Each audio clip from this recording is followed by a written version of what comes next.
Another thing you want to look at on a hormone panel, which is very often overlooked, is this guy right here, SHBG, sex hormone binding globulin. Stands for sex hormone binding protein. It does exactly what its name says it does. It is a protein that binds to sex hormones. Why is that important?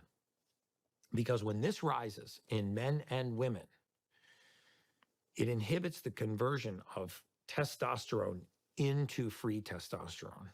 And what it does is it makes it look like your hormone levels are low when they're not. You're producing adequate levels. It's just this nasty protein is binding to it and carrying it out of the bloodstream. They use SHBG as birth control in women.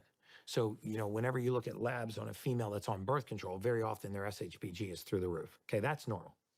When that protein rises in a man, if they don't check it, they put them on hormone therapy unnecessarily because SHBG binds to the testosterone and basically carries it out of the bloodstream without it being utilized.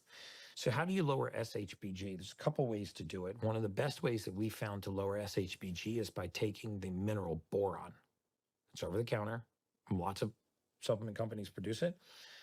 So our clinical team puts men that have high SHBG on boron. As their SHBG comes down, women too, the free testosterone rises. So it's almost like being put on hormone therapy because you get your own natural supply back.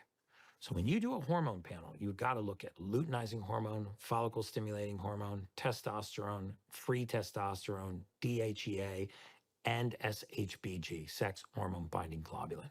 Because if you're not looking at those, you're only looking at the hormone, this is where very young men, 21, 22, 23-year-old men that should never be on testosterone get put on injectable testosterone. Now they're relying on it for the rest of their life, and they can't get their wife pregnant when it's time to have kids. Right? Damn. Because taking testosterone also lowers the sperm count, right?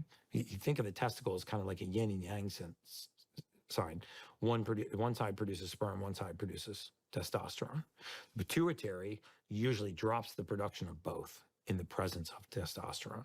So once you start injecting it, it lowers luteinizing hormone and follicle stimulating hormone, which lowers the production of testosterone and sperm, right? So one of the ways to avoid that is getting your SHBG checked.